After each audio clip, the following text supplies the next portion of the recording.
Earlier, the work on the graph theory was conducted by three scientists, Cayley, Euler, and the Hamilton. But the graph theory was established in the 20th century when it was become the part of the discrete mathematics. So in the 1950s, another scientist, Benzier, also conducted experiments on the graph theory, and he proved that the genes and DNA is present in the linear form. So earlier it was believed that the genes, they are present in the linear form, just like the pearls in the necklace.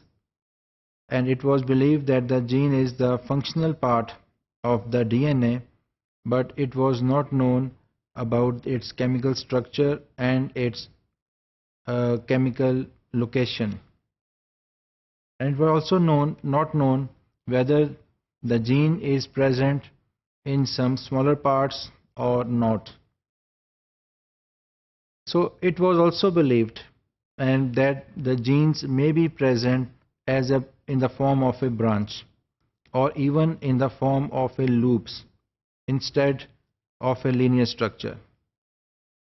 So if we consider these branch and the linear structure, they are totally different and have different topological characteristics.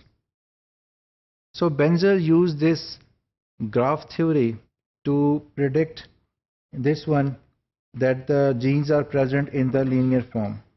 We can see here that there are 6 genes present, 1, 2, 3, 4, 5, 6, and we can see that these are overlapping with each other. This gene, this one is overlapping with 2, one is also overlapping with 3, and so on. So we can see here the number 1, if we consider this number 1 only, we can see it is overlapping with number 2, it is also overlapping with number 3, it is also overlapping with number 4 and 5. It is not overlapping with 6. So it is 2, 3, 4 and 5. If we consider this gene number 2, it is only overlapping with number 1, because all of these other are not overlapping with number 2. Similarly, if we consider gene number 3, it is only overlapping with 1 also. 4 is overlapping with 1, 5, 6, 5 is overlapping with 1, 4, 6, and lastly 6 with 4 and 5.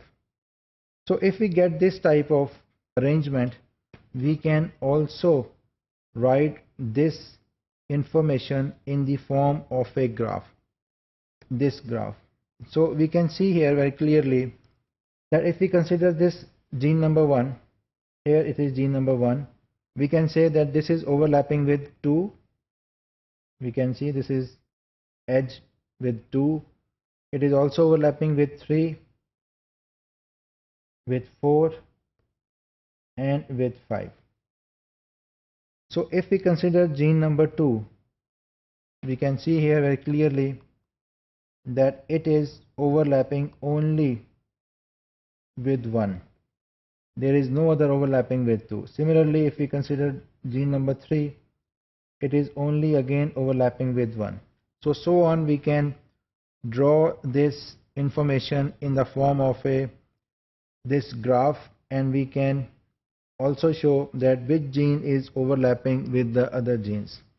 So in the case of and this is only if the genes, they are present in the linear form. If genes are present in the loop or in the branch form, they are in the branch form now, we can say, if we consider the gene number 1, we can say that the gene number 1 is overlapping with gene number 2. We can see here overlapping. It is overlapping also with gene number 3, with gene number 4, and with gene number 5.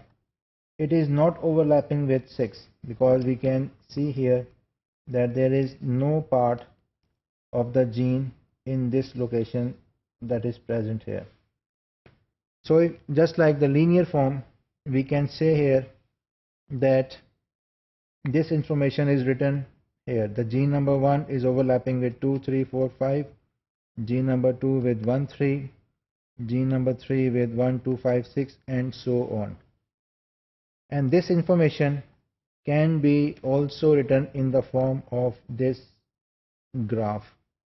Here we can see, if we consider gene number 1, it is overlapping with gene number 2, with 3, with 4, and with 5. Similarly, if we consider gene number 2, we can see that it is only overlapping with 2 genes, that is gene number 1 and gene number 3. And we can see this all information in the one graph. So we can say that this form also represent that the genes that they are in the branch form, and these they are in the linear form. So Benzer performed some experiment on the bacteriophages T4. So he used the various mutants of the bacteriophage T4.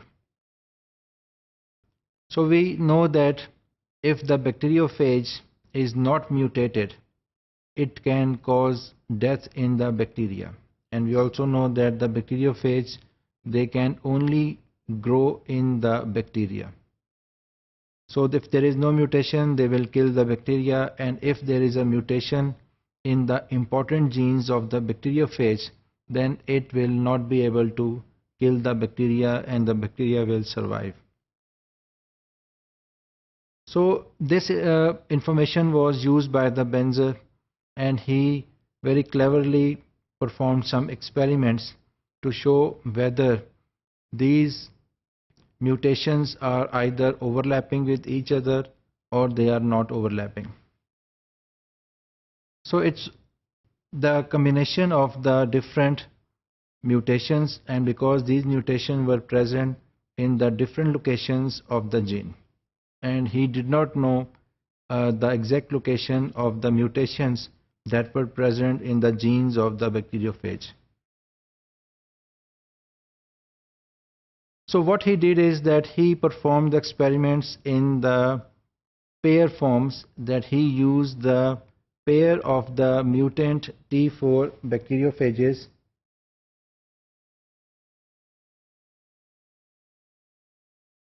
and he used in the pair form, that it means that he infect the bacteria with the 2 different bacteriophages having different mutations in the genes. So if the bacteria with the 2 mutations have the overlapping mutation within these 2 bacteriophages, then it is very obvious that the bacteria will not be killed, because the information is not complete within the bacteriophages to kill the bacteria.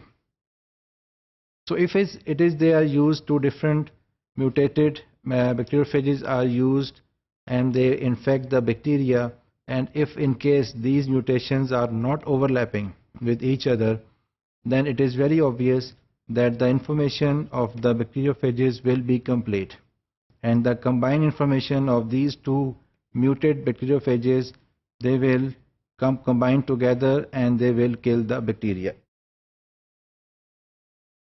So Benzer experiments were performed by using the pair of these mutants, and whenever he find that the bacteria is not killed, so he assumed that the mutants, they were not overlapped, and whenever he used 2 pairs of the mutants, and if the bacteria kills, then he assumed that the mutants are not overlapping.